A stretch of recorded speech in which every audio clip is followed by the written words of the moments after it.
আল্লাহর সাথে আমি সব সময় বলি, আল্লাহর সাথে কেন নারাজ হইলেন? আল্লাহর সাথে অভিমান করলেন কেন?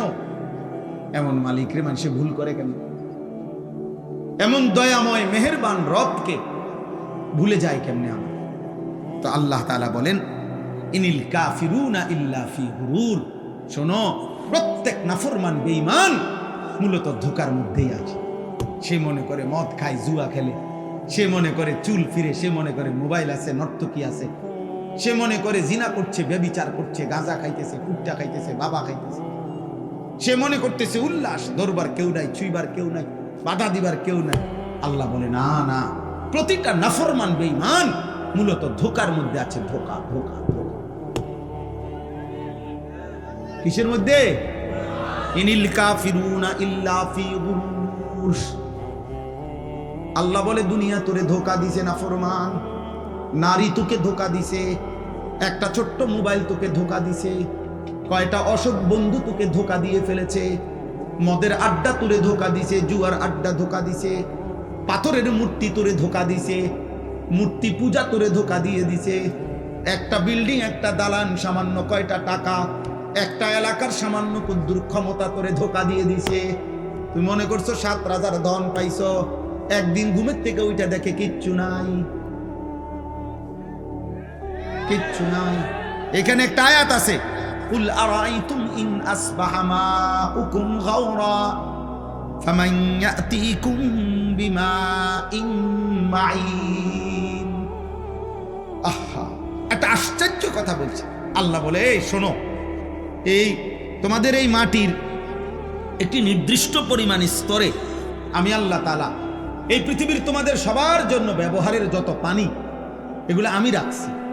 বিশ্বাস করো বান্দা, যদি আমি আল্লাহ তাআলা যেটুকু দূরত্বে তোমার পানি থাকে এটুকু থেকে উঠাও তোমার মেশিন, তোমার যন্ত্র, তোমার মোটর, আমি যদি পানির স্বাভাবিক লেয়ার, তাপমাত্রা আর লেয়ার, এটা আমি যদি একদম ভূগর্ভস্থের আমার জমিনের তলদেশে নিয়ে যাইগা, পানির এই স্তরটা এটা যদি নিচে নেইগা, তো ফামাইয়াতিকুম বিমাইন মাইন, তাহলে তোমাদের এই চলার সারা দিন রাতের এই হাজারো পানির এই ধারা তোমাদের জীবন জীবিকা পরিচালিত করার জন্য, বলো না বান্দা, কে এনে দিবে পানি?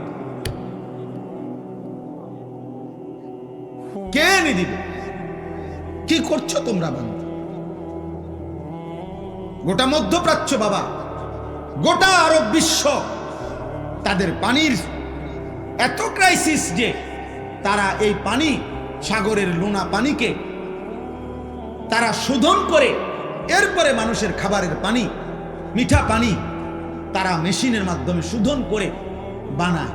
তা আল্লাহ তাআলা বলেন, আমি যদি পানির এই স্বাভাবিক ধারা একদিনের জন্য নিচে নামায় ফেলি, একদম সাতবক জমিনের নিচে, কে এনে দিবে পানি?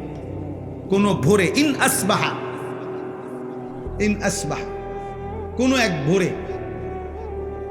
আরে বেটা, কোন এক মানুষ যদি, বুঝার জন্য বলতেছি, কোন এক মানুষ যদি বাথরুমে গিয়েও দেখে এক বদনা পানি নাই, তখনও তো তার পেরেশানি শেষ নেই। গোসলের মাঝপথেও যদি গিয়া দেখে ট্যাপে আর পানি নাই, এতটুকুর ক্ষেত্রেও তো তার পেরেশানি শেষ নাই। আর আল্লাহ তাআলা যদি পানি নিচে নামে এলে, পানির লেয়ার, আল্লাহ বলে কে এনে দিবে পানি? তাহলে আমি প্রতি সেকেন্ড, আমি এই কয়দিন আগেও বলছি যে একবার যদি আমরা কল্পনা করি আমার দেশের একটা সপ্তাহ, এমন ভাবেন তো গ্যাসও নাই, বিদ্যুৎও নাই, তেলও নাই, ভাবেন এক সপ্তাহ কি হবে দুনিয়া, কি হবে আমাদের? হ্যাঁ, কেমনে জীবন বাঁচবে? আরে আপনি বলেন এগুলো বাদ দেন, আপনি শুধু এটা ভাবেন যে এক সপ্তাহ আমার বাংলাদেশে, মনে করো ভাই যে এক সপ্তাহ শুধু লবণ, সামান্য প্রয়োজনীয় জিনিসটা নুন, লবণ নাই মনে করেন, আর সব আছে মনে করেন, শুধু নুনটা নাই, টোটাল নাই মনে করেন, আমার দেশের এই লক্ষ কোটি মানুষের রান্নার কি অবস্থা হবে? বাচ্চার খাবারের লোকমা উঠবে কেমনে? তাহলে একটু লবণও যদি আমাদের হারিয়ে যায়, আমাদের জিন্দেগি কি হবে?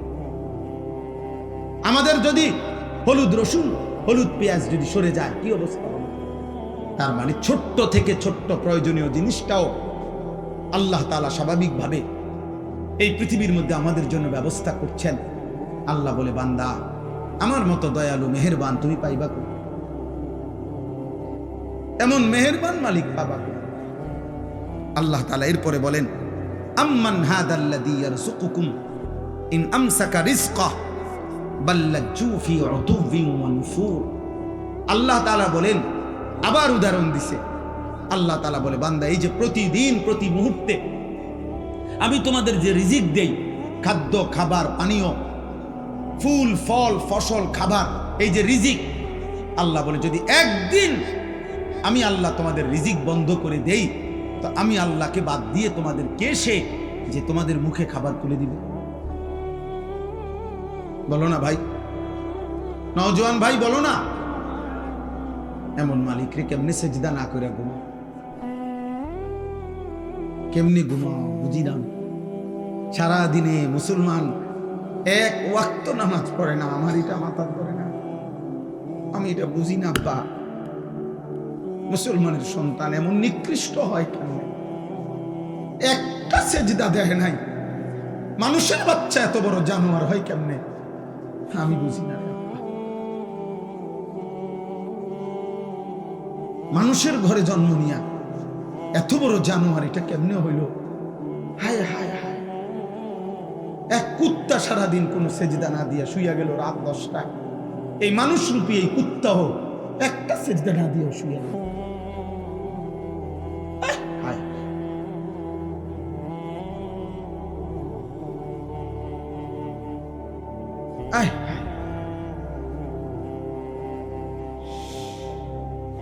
আম্মান হাদাল্লাযী ইয়ারযুকুকুম ইন আমসাকা রিজকাহ। আল্লাহ তাআলা বলেন, আমি যদি রিজিক বন্ধ করে দেই, বলো না বান্দা কে সে তোমাকে যে রিজিক দেবে? বাল লাজ্জু ফি উতুবিন ওয়া নুফুর। আল্লাহ তাআলা বলে, তবুও আমার নাফরমান বান্দা আমার অবাধ্যতা আর সীমা লঙ্ঘনের মধ্যেই লিপ্ত আছে, বাড়ায়া চলছে। আমি তাকে এতভাবে দিচ্ছি, সে কেবল আমার নাফরমানি বাড়াচ্ছে। এই পার্থক্য, এতটুকু পার্থক্য বোধ যার মধ্যে নাই, ও মূলত জানোয়ার। কারণ কোনো জানোয়ারের এই পার্থক্য নেই। গরু, ছাগল, কুকুর, বিড়াল, এদের কোনো হালাল হারাম বলতে কিছু নেই, পাক নাফাকের কিছু নেই, জায়েজ না জায়েজের কিছু নেই। তার কাছে সবই বরাবর, পায়খানা বিরানি সব বরাবর, তার কাছে পেশাব পানি বরাবর, সবই বরাবর। কিন্তু আমরা মানুষ, তদুপরি শুধু মানুষ না, আমরা মুসলমান। আমাদের স্টেজ অনেক ঊর্ধ্বে। শুধু মানুষ হইলেই এর দূর থাকা দরকার, সেখানে মুসলমান হইলে তার চাইতে বেশি দরকার। একজন মুসলমান হওয়া সত্ত্বেও পার্থক্য শক্তি নাই, এটা কোনোভাবেই কাম্য না, উচিত না। এই জন্য আমি সবার কাছে অনুরোধ করি, সারাক্ষণ জীবনটা মোবাইল কেন্দ্রিক, হাসি ঠাট্টা কেন্দ্রিক, রং তামাশা কেন্দ্রিক, দিন রাত হই হুল্লোড় উল্লাস, হাসি ঠাট্টা বিনোদন ফুর্তি, এটা ঠিক না। এটা অসুস্থ মানুষের পরিচয়। কর্তব্যপরায়ণ মানুষ, দায়িত্বশীল মানুষ, বিবেকবান মানুষ সে সময়কে ভাগ করে। আমি খাবো কতক্ষণ, বিশ্রাম করব কতক্ষণ, ঘরে থাকবো কতক্ষণ, বাইরে যাব কতক্ষণ, উপার্জনের জন্য চেষ্টা করবো কতক্ষণ, এই যে সময়কে ভাগ করা। তদুপরি পুরুষ, যারা পুরুষ তাদের জীবন পরিশ্রম। পুরুষ মানেই যার ঘাম ঝরবে, পুরুষ মানেই যার মেহনত করবে, পুরুষ মানেই রোদ বৃষ্টি এই কষ্টকর পৃথিবীতে যে উপার্জন করবে। লাকাদ খালাকনাল ইনসানা ফি কাবাদ। আল্লাহ তাআলা বলেন, অবশ্যই আমি মানুষকে সৃষ্টি করেছি কষ্ট এবং পরিশ্রমের মধ্যে। অর্থাৎ সে তার পুরা জিন্দেগি কষ্ট করবে, মেহনত করবে, পরিশ্রম করবে। এই স্বভাবজাত যোগ্যতা দিয়েই আমি মানুষকে সৃষ্টি করেছি। নাহলে মানুষ এত কঠিন পরিশ্রম কেন করে? আল্লাহ তাআলাই তার সৃষ্টিগত সত্তার মধ্যে এটা দিয়েছে। পুরুষের মধ্যে আল্লাহ তাআলা মেহনতের এই জজবাটা আল্লাহই দিয়েছে। বউ বাচ্চা সংসারের জন্য দিনের পর দিন মাথার ঘাম পায়ে ফেলে, রৌদ্র বৃষ্টি পড়ে, ঘন্টার পর ঘন্টা, রাতের পর রাত, দিনের পর দিন, 8 ঘন্টা ডিউটি করেও আরো 4 ঘন্টা ওভার টাইম করে, কয়টা টাকা বেশি পাবে? বউ বাচ্চা সংসারে অনেক খরচ, অনেক খরচ। সামনে বাচ্চার পরীক্ষা, সামনে কুরবানি, কয়টা টাকা বেশি না হইলে সংসার চলবে না। এই যে মানসিকতা, ফলে পুরুষ বেচারা আর ঘুমাইতে পারে না, অপশন নিতে পারে না। উপার্জনের নেশা আর একটু বাড়াইবার নেশা তারা ঘুম থেকে উঠায় দেয়, ঘর থেকে বের করে দেয়। সে চেষ্টা করে আরো কিছু করবে। এটা আল্লাহ প্রদত্ত, আল্লাহ প্রদত্ত। নিজেকে আড়ালে রাখা আল্লাহ তাআলা এটা নারীর সৃষ্টির মধ্যে, নারীর মধ্যে দিয়েছে। নিজেকে বাইরের পৃথিবীতে ছড়িয়ে দেওয়া এটা আল্লাহ পুরুষের স্বভাবের মধ্যে দিয়েছে, পুরুষের স্বভাব। কুল হুয়াল্লাযী দারাআকুম ফিল আরদ ওয়া ইলাইহি তুহশারুন। আল্লাহ বলেন, হে নবী আপনি বলে দেন, আল্লাহই তোমাদেরকে বিশ্বময়, পৃথিবীময় ছড়িয়ে দিয়েছেন। ওয়া ইলাইহি তুহশারুন, আবার তিনি যেভাবে সারা পৃথিবী ছড়িয়ে দিয়েছেন, তিনি আবার তার কাছেই আবার তোমাদের সবাইকে একত্র করা হবে হাসরের মাঠে। সব ভাষাভাষী, সব বর্ণের, সব গোত্রের সবাইকে আল্লাহ তাআলা আবার এক মাঠে একসাথে জমা করে দিবেন, জমা করে নিবেন। আল্লাহ তাআলা কোরআনুল কারীমের জন্য এটা বলছে, ফাইযা কুদিয়াতিস সালাহ ফান্তাশিরু ফিল আরদ। পুরুষদেরকে বলছে, নামাজ পড়ো, নামাজ শেষে জমিনে ছড়িয়ে পড়ো। ওয়াবতাগু মিন ফাদলিল্লাহ, আল্লাহর দেওয়া রিজিক তালাশ করো, রিজিক তালাশ করো। ওয়াযকুরুল্লাহা কাসীরা, সাথে আল্লাহকে বেশি বেশি স্মরণ করো। লাআল্লাকুম তুফলিহুন, তাহলেই তুমি সফল হবে, কামিয়াব হবে, জান্নাতি হবে। সুবহান। হুয়াল্লাযী জাআলা লাকুমুল আরদা দালুলান ফামশু ফি মানাকিবিহা ওয়া কুলু মির রিজকিহি ওয়া ইলাইহিন নুশুর। আল্লাহ তাআলা বলেন, আল্লাহই তোমাদের জন্য এই জমিনকে তোমাদের অধীন করে দিয়েছেন। অতঃপর তিনি বলতেছেন, তোমরা তার জমিনের যত্রতত্র যেখানে মন চায় চলো, হাঁটো, ভ্রমণ করো, ঘুরো, উপার্জনের জন্য, কামাই রোজগারের জন্য যেখানে সুবিধা হয় ওইখানে যাও। দেশে থাকো, ভাল লাগতেছে থাকো, বিদেশ যাইবা যাও, গ্রামে থাকবা থাকো, শহরে যাইবা শহরে যাও। আল্লাহ বলে, সব জমিন আমার, গোটা পৃথিবী আমার। ফামশু ফি মানাকিবিহা, জমিনের রন্ধ্রে রন্ধ্রে, গলিতে গলিতে তুমি ছড়িয়ে পড়ো, হাঁটো, ভ্রমণ করো, যাও। ওয়াকুলু মির রিজকি, এবং যেখানেই থাকো সেখান থেকে রিজিক তালাশ করে, উপার্জন করে আমার দেওয়া রিজিক খাও, কোনো অসুবিধা নাই। শুধু বান্দা মনে রেখো, ওয়া ইলাইহিন নুশুর, যেখানেই থাকো, শহরে কিংবা গ্রামে, দেশে কিংবা প্রবাসে, শুধু মনে রেখো আমি আল্লাহর কাছে ফিরতে হবে। কার কাছে ফিরতে হবে? আল্লাহর কাছে। ওই যে আমার ফারুক ভাই আসছে, কত বছর আজকে বিদেশ? 21 বছর। এই হঠাৎ এখন দেখা হয়েছে, এখন এই মাত্র দেখছি, আজকে 21 বছর মদিনা শরীফ। বদরের যুদ্ধ যেখানে হয়েছে, রাসূলুল্লাহ সাল্লাল্লাহু আলাইহি সাল্লামের আমলে ওই খেলায় থাকে, ওই এলাকায়। আমরা গত বছর হজ্জের সফরে আমাদের অনেক মেহমানদারি করছি, আলহামদুলিল্লাহ। তো আজ 21 বছর, আল্লাহ বলছে কোনো অসুবিধা নেই, জমিন পুরাটাই আমার। সৌদি আরবও আমার, বাংলাদেশও আমার, আমেরিকাও আমার, এটাও আমার, আমার জমিন আমি দিলাম, যাও। ওয়া ইলাইহিন নুশুর, শুধু এতটুকু মনে রেখো আমার কাছে ফিরতে হবে, আমার কাছে আসতে হবে বান্দা। ওয়া ইলাইহি তুহশারুন, আল্লাহর কাছে তোমাদেরকে জমা হইতে হবে। এই জন্য তোমরা নওজোয়ান, স্বাভাবিকভাবেই আমরা পুরুষ, জীবন আমাদের কষ্টের, জীবন আমাদের সংগ্রামের, জীবন আমাদের মেহনতের, জীবন পরিশ্রমের।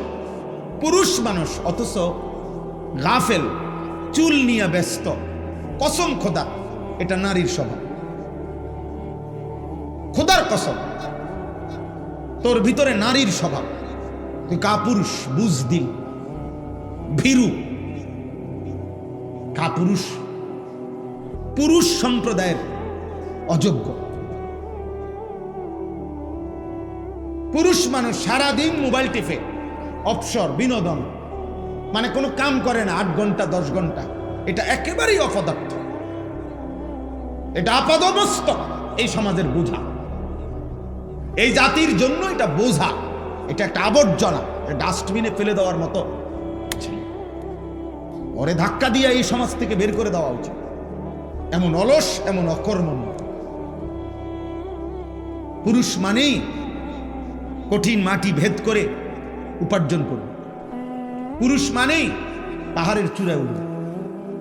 পুরুষ মানেই যত ভারী হোক, যত কঠিন হোক, কষ্টের শেষটাও করে রিজিক তালাশ করবে। এই জন্য আল্লাহ তাআলা পুরুষকে বানিয়েছে। আমাদের শরীরের অঙ্গ আর নারীর শরীরের অঙ্গের ভিন্নতা আছে। বিজ্ঞানীদের গবেষণাও এটা, একেবারে সকল কিছু, শরীরের তাপমাত্রা, শরীরের ধারণ ক্ষমতা, শরীরের ভিতরের সমস্ত অঙ্গ প্রত্যঙ্গের মধ্যে একেবারে নারী পুরুষের সকল অঙ্গে ভিন্নতা আছে। এ দেখতে হাত পাও মনে হইল, সব কিছুর মধ্যে ভিন্নতা আছে। ভিন্নতা আল্লাহ তাআলা ভিন্নভাবে বানাইছে। নারীর দেহে এক ধরনের ধারণ ক্ষমতা, পুরুষের দেহে আরেক ধরনের ধারণ ক্ষমতা। এই জন্য দোস্ত, কথার প্রসঙ্গে আমি এটা প্রথম বলে নিলাম, এটা প্রথম বলে নিলাম।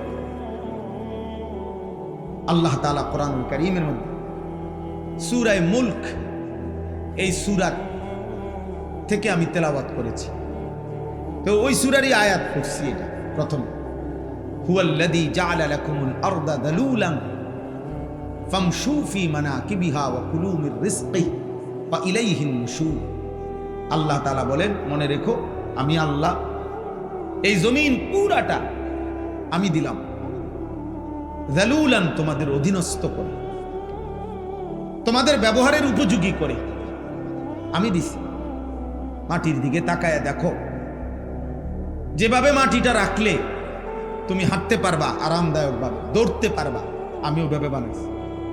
যেভাবে মাটিটা বানাইলে তোমার ক্ষেত, ফসল, ফুল, ফল উৎপন্ন হবে, ওভাবে বানাইছি। যেভাবে মাটিটা বানাইলে তোমার ঘর, দালান, বিল্ডিং তুমি খুঁটি গাঁথতে পারবা, এভাবে বানাইছি। পানির মতো বানাই নাই, তাহলে মাটি হবে কেমনে? আবার ফোমের মতো এমন নরম বানাই নাই, তাহলে স্থির হইয়া দাঁড়াইবা কেমনে, দৌড়বা কেমনে, হাঁটবা কেমনে? পাথরের মতো শক্ত বানাই নাই, তাহলে ফসল উৎপন্ন করবা কেমনে? তোমার ঘর দুয়ারের খুঁটি গাড়বা কেমনে? সুবহানাল্লাহ, তাফসীরে আছে এই কথা। আল্লাহ তাআলা বলেন, আমি যালুল, অধীন করে বানিয়েছি। যেমনে বানাইলে তোমার এই 3টা বিষয়, এক, এই জমিনে তোমাকে হাঁটতে হয়, দৌড়তে হয়, আমি ওই উপযোগী করে বানাইছি। 2, এই জমিন থেকে প্রতিনিয়ত তোমার খাবার, খাদ্য, ফসল, ফুল, ফল উৎপন্ন হয়, ওই উপযোগী করে বানাইছি। 3, এই জমিন থেকে তোমার হাজারো ঘর, দুয়ার, ভবন, এর খুঁটি গাঁথতে হয়, তোমাকে পিলার করতে হয়, আমি ওই উপযোগী করে বানাইছি। আলাম নাজআলিল আরদা মিহাদা। আল্লাহ তাআলা বলে, বান্দা দেখো না, আমি তোমাদের জন্য জমিনটা বিছানার মতো বানায় দিয়েছি। ওয়াস সামাআ বানাইনাহা বিআইদিন ওয়া ইন্না লামুসিউন ওয়াল আরদা ফারাশনাহা ফানি'মাল মাহিদুন। আল্লাহ বলেন, আল্লাহই জমিন তোমাদের জন্য বিছায় দিছে। তো এরপরে আল্লাহ নিজেই বলছে, দেখো আল্লাহ যে বিছাইলো কেমন সুন্দর হলো। ফানি'মাল মাহিদুন, আল্লাহর বিছানাটা কেমন সুন্দর দেখ। আমরা এখানে যে কয়জন মানুষ বসছি, এখানে এখন এইটুকু মাটিতে এই মানুষগুলোরে যদি চেয়ার দিয়া, চৌকি দিয়া, সোফা দিয়া বসার ব্যবস্থা করতে হইতো, তাইলে অনেক ব্যয়বহুল হইতো, অনেক কষ্টকর হইতো। কষ্ট হইতো না, অনেক ব্যয়বহুল হবে, মানে খরচ অনেক বেড়ে যাবে। এতগুলো মানুষের যদি চেয়ার দিতে হয়, এতগুলো মানুষকে যদি সোফা দিতে হয়, কিন্তু আল্লাহ তাআলা বলেন এমন সুন্দর বিছানা মাটি আমি বানায় দিছি, আরামসে তোমরা শত শত হাজার হাজার মানুষ বসতে পারতেছ। আমি বানাইছি, আমি বানাইছি। এমন মালিকরেই মনে রাখা উচিত। কৃতজ্ঞতা, শুকরের মেজাজ, এটা তো একটা সৃষ্টিগত স্বভাব। মানুষ 5 টাকার কেউ তাকে আপ্যায়ন করলে সে তার প্রতি কৃতজ্ঞ থাকে। একটা চিপস কাউকে দিলে, বাচ্চাকে যদি কেউ চিপস দেয়, একটা চকলেট দেয়, তো ভদ্র ফ্যামিলির মা বাবা বাচ্চাকে বলে দেয়, চাব্বু আঙ্কেলকে থ্যাংক ইউ দাও, ধন্যবাদ জানাও, আঙ্কেল তোমাকে একটা চিপস দিছে। তাহলে একটা 10 টাকার চিপসের যদি কৃতজ্ঞতা হয়, এই কোটা কায়নাত যিনি দিয়েছেন তার প্রতি কৃতজ্ঞতা হয় না? তো তোমরা যারা নামাজ পড়লা না, তোমরা আল্লাহর সাক্ষী রেখা মুসলমানের বাচ্চা হইলে বলো তো, এই তোমরা সবাই এশার নামাজ পড়ছো? বলো ভাই। এখন যদি তোমাদেরকে যারা যারা এশার নামাজ পড়ো নাই ঘাট ধরে যদি বাইর করে দেওয়া হয়, হ্যাঁ, কি পরিমাণ লজ্জিত হবা? কোন ফেরেশতা যদি তোমার ঘাড় বরাবর একটা একটা টানা সক্কনা মারে, থাপ্পড় মারে, যে বেয়াদব, কোন লজ্জায় মুসলমানের দ্বীনি মজলিসের মধ্যে বসলি, তখন কি হবে? কিছু প্রতিবন্ধী এখনো হাসে, কিছু প্রতিবন্ধী যে বুঝছে যে আমারই বলতেছে, কিন্তু বাকি আমারে হাসি আসতেছে না। আহারে বেহায়া, হাই নির্লজ্জ, এটুকু লজ্জাও তো চলে গেছে, এটুকু বিবেকও চলে গেছে। কাকে বলতেছে? যে আমাকেই বলছে। অনেক বিষয় কোরআনুল কারীমের মধ্যে আছে, আল্লাহ তাআলা বলছে ওয়ালাউ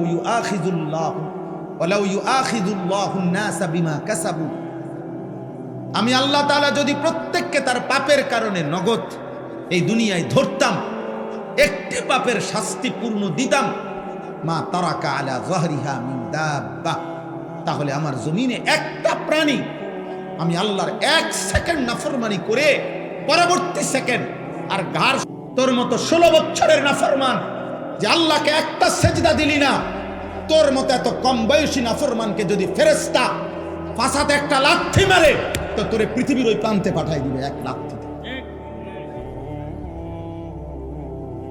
একটা লাথি দিলে তুই পৃথিবীর ওই প্রান্তে গিয়া পড়বি বেটা নাফরমান। আল্লাহকে চেনো না বেয়াদব, সৃষ্টিকর্তাকে চেনো না বেয়াদব। কি শিখলা জীবনে?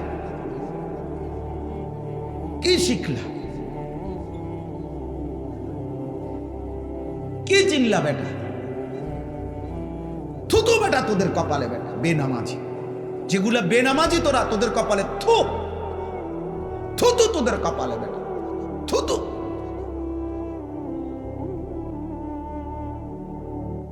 আফসোস বেটা, মুসলমানের ঘরে জন্ম নিয়ে বেটা এত বড় নিকৃষ্ট হলি কেমনে বেটা?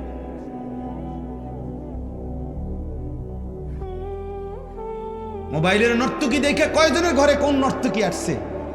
30 বছরও যদি বেটা মোবাইলের নর্তকী দেখো, ওই নর্তকী তোর ঘরে আসবে কোনোদিন? আর সে আসলে তাকে দিয়ে করবি কি তুই? ওর কিছু আছে? ওর যা ছিল তো টাকার মূল্যে বিক্রি করে দিছে, ও তো তার রূপ দেখাইয়া বিক্রি করে দিছে টাকা দিয়ে, তো ওর আছে কি?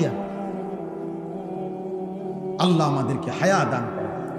আব্বা ভাবতে শেখেন, মুসলমানের সন্তান তুমি যদি না ভাবো আব্বা, তোমাকে নিয়ে কেউ ভাবার টাইম নেই। স্বার্থপর এই দুনিয়া, ব্যস্ততম এই দুনিয়া, মানুষ সবাই নিজেকে নিয়ে ব্যস্ত, কারো হাতে সময় নাই। লক্ষ লক্ষ বাবার হাতে টাইম নাই, সন্তানের পিছনে সারাক্ষণ যত্ন নিবে এই টাইম বাপের হাতে নাই। লক্ষ লক্ষ মায়ের হাতে বর্তমানে সময় নাই। মহিলার মোবাইল 3টা, ঘরে টেলিভিশন, মহিলা প্রত্যেক দিন বাজার আর মার্কেট, 3 পিস কিনতে কিনতে বেডির চলে গেছে জীবন, জুতা কিনতে কিনতে বেডির সময় চলে গেছে। তোমার খবর নিবে কি? কেউ নাই আব্বা, এই সমাজ বড়, কেউ নাই, কেউ নাই। এই জন্য তোমরা এই বেশি পরিমাণ নষ্ট হয়ে যাচ্ছ। আগলাইয়া নেওয়ার মতো কেউ নাই, টেনে ধরবার মতো কেউ নাই, ডাকবার মতো কেউ নাই। আমার মা বলছিল, আমার মা, যে আমার বড় ভাই, মা সব সময় বলতো এটা, যে ফুত তোর বড় ভাই যখনই কেন্দ্রীয় পরীক্ষা, বোর্ড পরীক্ষা দিত, মা বলছে প্রত্যেক পরীক্ষার সময় বাপ, আমি যতদিন আমার ফুতে পরীক্ষার হলে ছিল, আমি বলা যায় এই 2 ঘন্টা 3 ঘন্টাও কোনো কোনো সময় 1 ঘন্টা 2 ঘন্টা নামাজের সেজদার মধ্যে থাকতাম, আল্লাহকে সেজদা দিয়ে কাঁদতাম আর বলতাম, আল্লাহ আমার প্রথম সন্তান বেইজ্জতি করেন না, আমার প্রথম সন্তান যদি ভুল পথে যায় আমার বাকি সন্তান সব ভুল হয়ে যাবে। আমার মা বলতেন এটা। বড় ভাইয়ের জন্য মা এই পরিমাণ কাঁদছেন, দোয়া করছেন। আলহামদুলিল্লাহ, মার 4র্থ শ্রেণী পড়ুয়া মা, হুদা ক্লাস 4 স্কুলে আমার আম্মা পড়ছে বেটা, এই কদ্দুর বেটা। আমার মায়ের পড়ালেখা প্রাইমারি পাস করে নাই মা, কিন্তু মায়ের চোখের পানির বদৌলতে, মার হায়াতে ওনার 5 ছেলেই আলেমে দ্বীন হয়েছে। মা এখনো জীবিত আছে আলহামদুলিল্লাহ।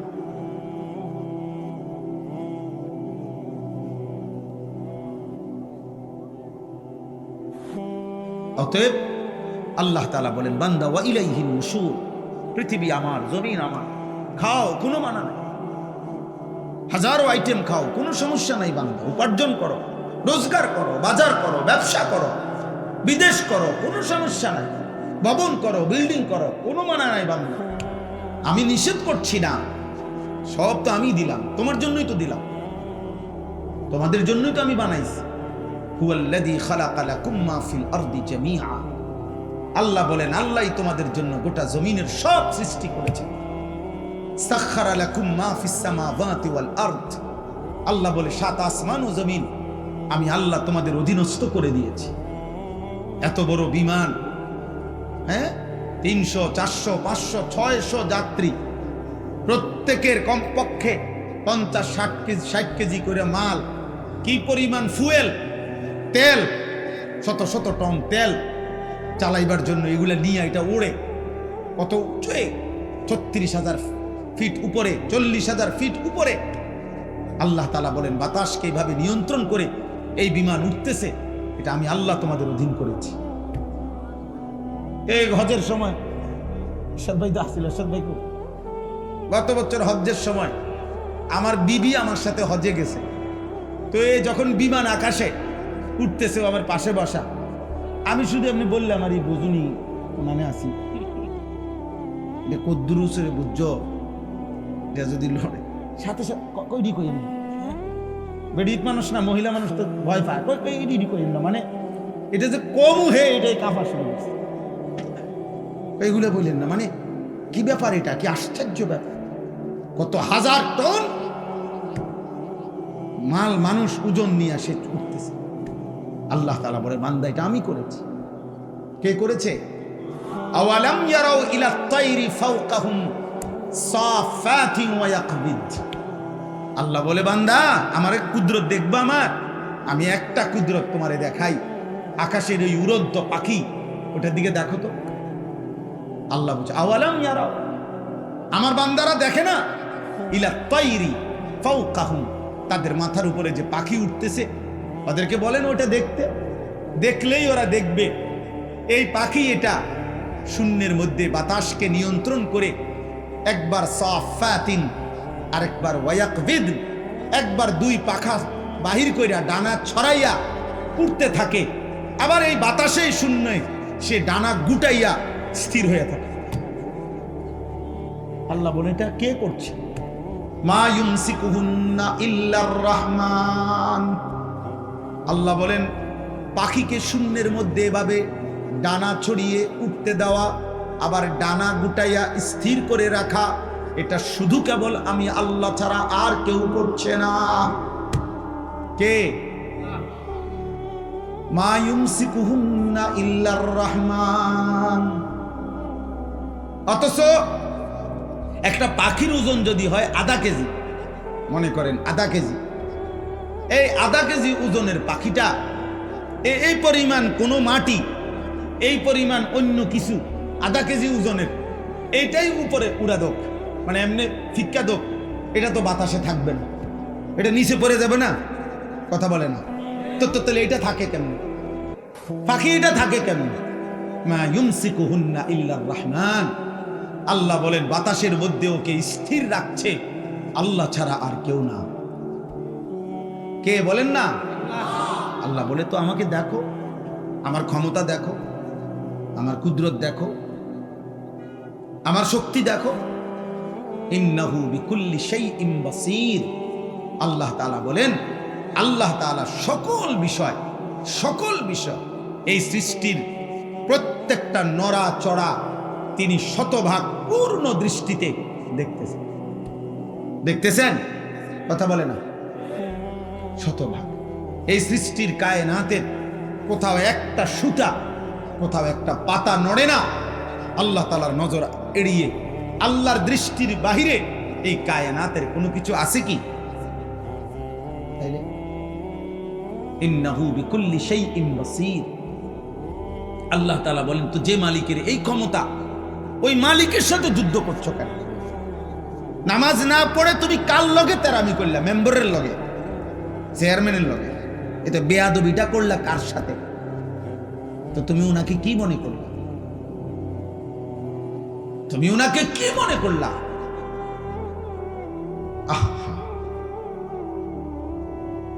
মোবাইল ধরো না, মোবাইল ধরো না, এই ফালতু, কিন্তু উঠে যাও।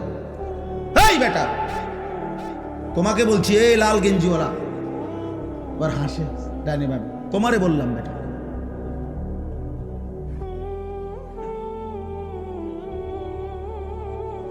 জি, তো আল্লাহ তাআলা বলে, বান্দা এটা বুঝতে শিখো। বান্দা আমার আড়াল থেকে যাইবা কেমন? আমার নজর থেকে আড়াল হইবা কেমন? বলেন, কারো ক্ষমতা আছে আমাদের? ওমা তাকুনু ফি শা'নিন ওমা তাতলু মিনহু মিন কুরআনিন ওয়ালা তা'মালুনা মিন আমালিন ইল্লা কুন্না আলাইকুম শুহুদান ইয তুফিদুনা ফীহ। আল্লাহ বলে, বান্দা তুমি যখন যেখানেই থাকো না কেন, আমি আল্লাহর কোরআন থেকে যেটুকুই পড়ো না কেন, যখন তুমি যেই আমল করো না কেন, আল্লাহ বলে যখনই কিছু করতে থাকো আমি আল্লাহ কিন্তু তোমার সামনেই থাকি। যাই করো বান্দা আমি সামনেই থাকি। গভীর রাতে মোবাইলে অশ্লীল ছবি দেখলে আমি দেখতেই থাকি। রাত গভীরে তাহাজ্জুদের সেজদা দিলে আমি দেখতেই থাকি। মদের আড্ডায়, জুয়ার আড্ডায়, নারীর আড্ডায় যেই নাফরমান রাত কাটায় তাকেও দেখি। সেজদার মধ্যে যেই ইমানদার তাহাজ্জুদের কান্নাকাটি করে আমি তাকেও দেখি। এক নজরেই দেখি, বরাবর দেখি, উভয়কেই আমি দেখি। আলাম ইয়ালাম বিআন্নাল্লাহা ইয়ারা। আল্লাহ বলে, জানে না বান্দা কি জানে না আমি আল্লাহ তাকে দেখি? দেখি কিনা? আয়াহসাবু আল্লাম ইয়ারাহু আহাদ। আল্লাহ বলে, আমার কি বান্দা ভাবে না? সে কি মনে করছে তাকে কেউ দেখে না? বলে না? কোন বুঝে নারী দেখো, কোন বুঝে হারাম ছবি দেখো? চারিদিকে কেন তাকাও? লুকাইবার চেষ্টা করো কার থেকে? মার থেকে, বাবার কাছ থেকে। বাবা যেন না জানে, মা যেন না জানে, পৃথিবীর মানুষ যেন না জানে। জানলে কি হবে? লজ্জা দিবে। কিন্তু আরশে আজিমের মালিক আল্লাহ বলেন, আমি যে দেখছি আমারে কি বলবা?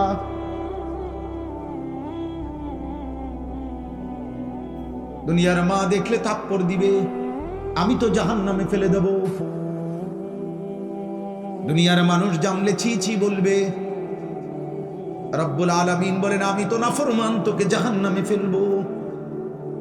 কাল্লা ইন্নাহা লাযা নাযাআতাল লিশ-শাওয়া। আল্লাহ বলে কিয়ামতের দিন কোন অবস্থাতেই কোন নাফরমান মাফ করা হবে না। হাসরের ময়দানে মাফ হবে না। হাসরের ময়দানে বিচার হবে। বিচারের মাধ্যমে যে জাহান্নামের ফয়সালা হবে তাকে ধাও ধাও জাহান্নামের আগুনে ফেলা হবে। নাযাআতাল লিশ-শাওয়া, এক সেকেন্ডের আগুন তার সারা দেহের চামড়া খুলে ফেলবে, চামড়া খুশে ফেলবে। তামাশা মনে করো না আব্বা,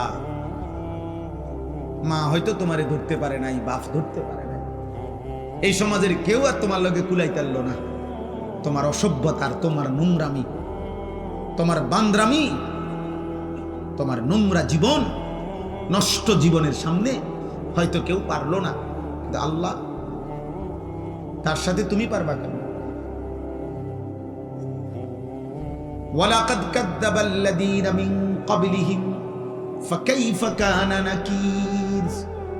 আল্লাহ বলেন প্রত্যেক যুগে পিছনের দিনে যারা যারা আমি আল্লাহর কথাকে মিথ্যা মনে করেছে, খবর নিয়ে দেখো তাদের সেই মিথ্যাবাদিতার পরিণতি কি হয়েছে। দেখো বান্দা, জিজ্ঞেস করো ফেরাউনের কি হয়েছিল, নমরুদের কি হয়েছে, কারুনের কি হয়েছে, নূহ আলাইহিস সালামের কওম, লূত আলাইহিস সালামের কওমের কি হয়েছে। কেন আল্লাহ কাউকে পানিতে ডুবাইলেন? কেন আল্লাহ কাউকে ঝড় তুফানে শেষ করে দিলেন? কেন আল্লাহ কাউকে পানিতে ডুবাইয়া ফেললেন?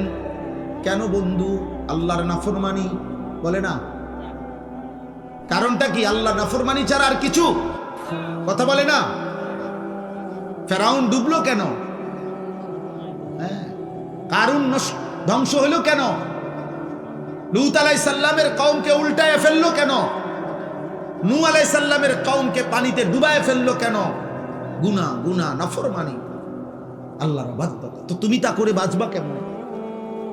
আজ না হোক কাল তো কবর পর্যন্ত পৌঁছতে, এরপরে মৃত্যুর সামনে মুখোমুখি হলে সে, তারপরে আল্লাহ আমাদেরকে বুঝ দান করেন। এজন্য সূরা মুলক, এই সূরার যে আয়াত আমি পড়তেছিলাম, প্রথম আয়াত এটা পড়লাম। আল্লাহ তাআলা বলেন, আমার একটা কুদরতের নিদর্শন দেখাইলাম, তুমি পাখির দিকে তাকিয়ে দেখো, এটা কখনো ডানা ছড়িয়ে উঠতে থাকে, কখনো ডানা গুটাইয়া স্থির হয়ে থাকে, কিন্তু উভয়টাই বাতাসকে নিয়ন্ত্রণ করে নিচে পড়ে যায় না। আল্লাহ তাআলা বলেন, এটা আমি করছি, এটা আমি করছি, আমি সব দেখি। আমার একটা একটা মাখলুক, এই যে ছোট্ট পোকাটা উঠতেছে, আল্লাহ তাআলা বলেন এটা আমার ক্ষমতায় উঠতেছে, আমার আড়ালে নাই। আফ্রিকার গহীন জঙ্গলে যে প্রাণীটা হাঁটে আমি তাও জানি। সাতবক জমিনের নিচে যদি কোনো পিঁপড়া হাঁটে, পিঁপড়ার গতিটাও আমি জানি। সাত আসমানের ঊর্ধ্বে যে ফেরেশতা হাঁটে আমি তাও জানি। আমার নজরে, আমার চোখের সামনে। আল্লাহ আমাদেরকে বুঝার তৌফিক দান করেন। প্রিয় ভাই, মুসলমানের সন্তান আব্বা এমন হায়াত কদর করে, সবাই কদর করে। বাবা চাচা আপনাদেরকেও বলি, হায়াতের কদর করেন, জিন্দিগির কদর করেন। আপনাকে আপনি মনে না রাখলে কেউ মনে রাখবে না। আমি যদি আমাকে খেয়াল না রাখি, কার সময় আমার হাত পাও, আমার শরীর, আমার দেহ নিয়ে কার টেনশন? আমারই টেনশন। প্রত্যেক মানুষ অ্যাক্সিডেন্ট থেকে নিজেই নিজেকে বাঁচাইতে চায়, প্রত্যেক মানুষ রোগ সুখ থেকে নিজেই নিজেকে বাঁচাইতে চেষ্টা করে। তো আখেরাত থেকেও তো আমি, জাহান্নাম থেকে, কবরের আযাব থেকে আব্বা আমিই তো চেষ্টা করতে হবে আমাকে বাঁচানো। আমিই তো চেষ্টা করতে হবে, অন্য কে আমারে করে দিবে? ওয়ালা তাজিরু ওয়াজিরাতুন বিজরা উখরা। আল্লাহ তাআলা কোরআনুল কারীমের মধ্যে বলছে, হ্যাঁ, ওয়া ইন তাদউ মুসকালাতুন ইলা হিমলিহা লা ইউহমালু মিনহু শাইউন ওয়ালাউ কানা দা কুরবা। কিয়ামতের দিন সবচেয়ে ঘনিষ্ঠ আত্মীয়কেও কেউ যদি কারো পাপের একটু বোঝা বহন করতে বলে, আল্লাহ বলে কেউ কোনো পাপের বোঝা, নিকটাত্মীয়, আপন স্ত্রী, সন্তান, মা বাপ, এরাও কারো পাপের বোঝা এক বিন্দু বহন করতে রাজি হবে না। ওয়ালা ইয়াসআলু হামীমুন হামীমা, ইউবাসসারুনাহু। আল্লাহ তাআলা বলেন এই চোখে সরাসরি দেখা সত্ত্বেও ঘনিষ্ঠ বন্ধু, অকৃত্রিম বন্ধু, কিয়ামতের দিন একজন আরেকজনকে দেখেও কেউ কাউকে কিছুই জিজ্ঞেস করবে না। ফাইযা নুফিখা ফিস-সূরি ফালা আনসাবা বাইনাহুম ইয়াওমাইযিন ওয়ালা ইয়াতাসাআলুন। আল্লাহ তাআলা বলে কিয়ামতের দিন যখন ইসরাফিল ফু দিবে, হাসরের ময়দান দাঁড়াবে, তো কেউ কাউকে কিছুই রক্ত বংশের আত্মীয়তার পরিচয় দিবে না, কেউ কাউকে কিছু জিজ্ঞেসও করবে না। আমি মনে করাই দেই, আমরা প্রত্যাখ্যান করলে সমস্যা নাই। তুমি যদি বলো যে আগের মতোই, আমি কোনো অসুবিধা নেব, কোনো দুই একজন মদখোর বাবা খোরের জন্য পৃথিবী আটকাবে না। সূর্য সূর্যের গতিতেই উঠে, সূর্য সূর্যের গতিতেই ডুবে, তুমি শেষ হয়ে গেল আর কি। কোনো সিটার বাটপারের জন্য পৃথিবী কিচ্ছু থামে না, সে নিজে নষ্ট হয়ে যায়, এই আর কি। কার এত টাইম আছে কার লাগে কে খবর রাখে, কোথায় কোন মাল নষ্ট হইতেছে, এত খবর রাখার টাইম, সময় কোথায়? এই জন্য আমরা প্রত্যেকেই বললাম, আল্লাহ তাআলা বললেন আম্মান হাদাল্লাযী হুয়া জুনদুল লাকুম ইয়ানসুরুকুম মিন দুনির রহমান। আল্লাহ তাআলা বলেন, বান্দা ভাবো তো, আমি তোমাকে জানতে চাই, হে নাফরমান বান্দা, পাপী বান্দা, আমি আল্লাহর বিপরীতে, আমি আল্লাহকে বাদ দিয়ে তোমার এমন কোন বাহিনী আছে তোমার কাছে, যেই বাহিনী আমি আল্লাহর বিপরীতে তোমাকে সাহায্য করবে? আমি যদি সিদ্ধান্ত দেই শাস্তি দেব, আমি যদি সিদ্ধান্ত দেই নিরাপত্তা দেব না, তো তোমার আমি আল্লাহর সাথে যার রাখেন, আমনে না হইলেও আমার লোক আছে, তো সে কে? কথা বলে না, বলো না নওজোয়ান ছেলেরা, বলো আব্বা কে এসে? আমার চোখের এই বাম চোখের উপরে ওই এলেঙ্গানা কি বলে, এটা হইছে একটু ফুলে গেছে, তেলেঙ্গা। তো এই কালকে বিকাল থেকে সন্ধ্যা থেকে এই পর্যন্ত সারাক্ষণ আমার কাছে মনে হইতেছে যে আমার এই জায়গাটা খসখস খসখস করতেছে, ব্যথা করতেছে। তাইলে এই সামান্য একটু জ্বর, একটু সর্দি, একটু মাথা ব্যথা, একটু পেটের অসুখ, একটু চোখের ব্যথা, জিন্দিগিটা এলোমেলো করে দেয়। স্বাভাবিকতা মানুষের, স্বাভাবিক চলাফেরা, উল্লাস, আনন্দ, স্বাভাবিক জীবন চলা সব কিছুকেই পেরেশানি করে ফেলে। যে মানুষ আমরা এত দুর্বল, আর এই সুস্থতা আমাদের, এই ছোট্ট বড় যে কোনো রোগ ব্যাধি, এখান থেকে সুস্থতা দেওয়ার মালিক একমাত্র আল্লাহ ছাড়া আর কি? বলো না ভাই, এই কথাটা, এই সাধারণ কথাটা তোমরা বুঝতেছ না কেন? বেনামাজি বাবা ভাই আপনারা বুঝেন না কেন? মুকিব্বান আলা ওয়াজহিহি আহাদা আম্মান ইয়ামশি সাবিয়ান আলা। উঠে না ভাই, উঠে না, কেউ উঠবেন না, একদম উঠবেন না, দয়া করে একটা ছেলে উঠো না ভাই। অনেক কষ্টের, অনেক মেহনতের, অনেক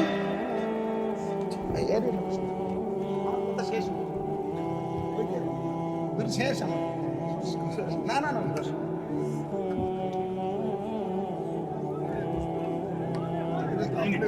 এক মিনিট,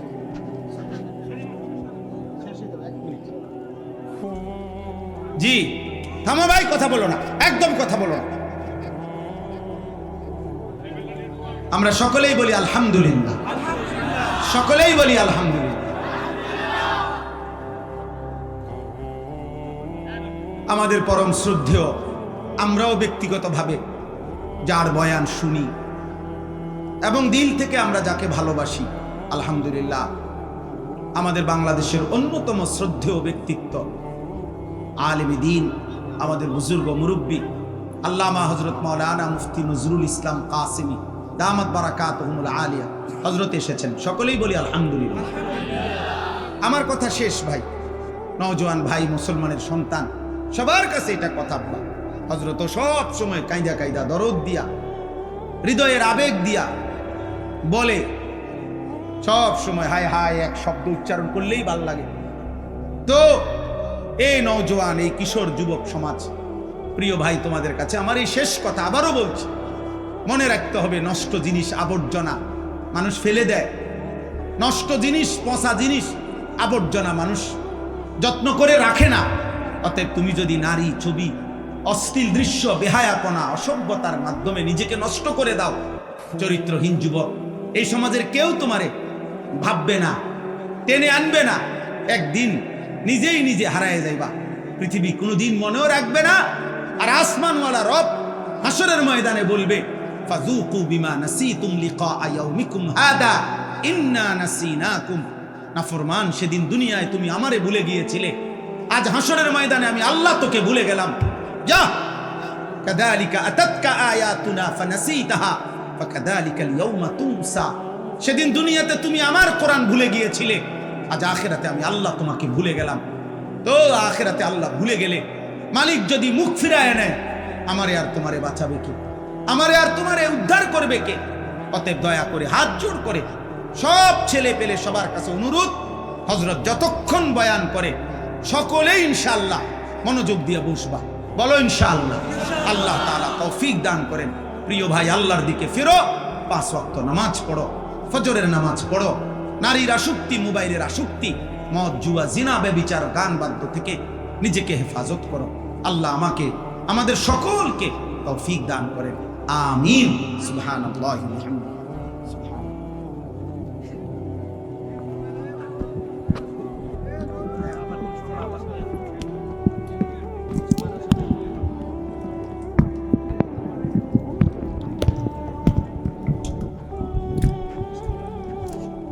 রব্বুল আলামিনের অপরিসীম ইহসান, মেহেরবানি, দয়া। আল্লাহ তাআলা আমাদেরকে আজ 25 এপ্রিল 2026 রোজ শনিবার কুমিল্লা জেলা মুরাদনগর উপজেলাধীন নবীপুর পশ্চিম মধ্যপাড়া যুব সমাজের উদ্যোগে আয়োজিত আজকের এই মোতাবাররাক ওয়াজ ও দোয়ার মাহফিলে আল্লাহ তাআলাই আমাদেরকে আসবার, বসবার, আল্লাহর জন্য জমা হওয়ার তৌফিক দান করেছেন। আলহামদুলিল্লাহ। নওজোয়ান কিশোর ছেলেরা, যুবক ছেলেরা,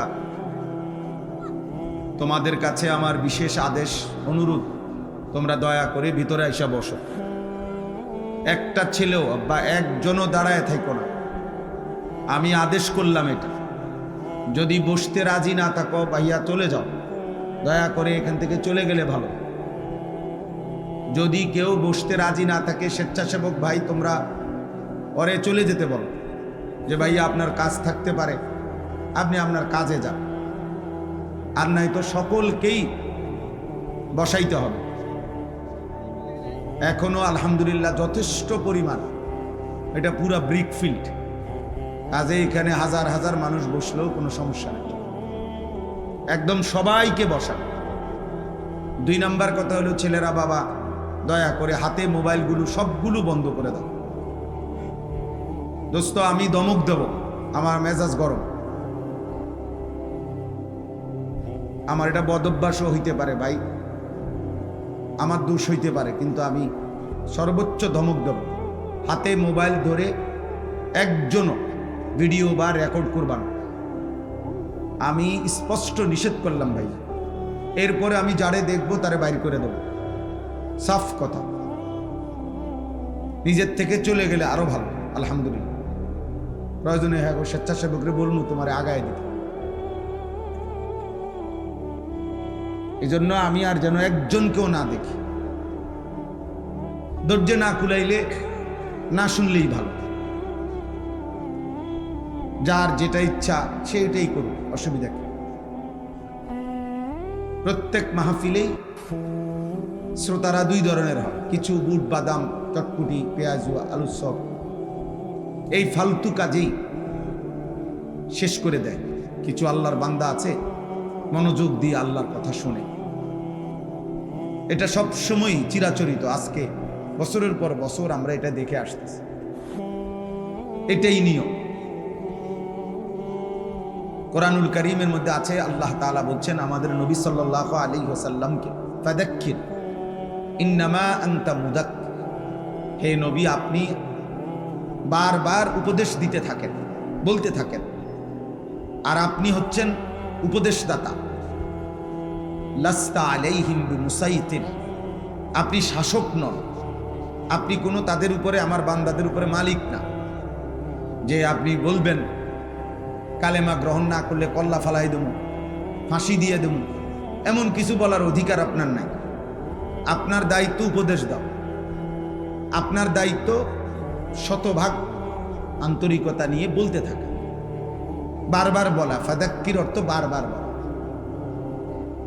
আপনি শাসক নন, মালিক নন। মালিক আমি আল্লাহ, ফয়সালা দাতা আমি আল্লাহ, সিদ্ধান্ত দাতা আমি আল্লাহ।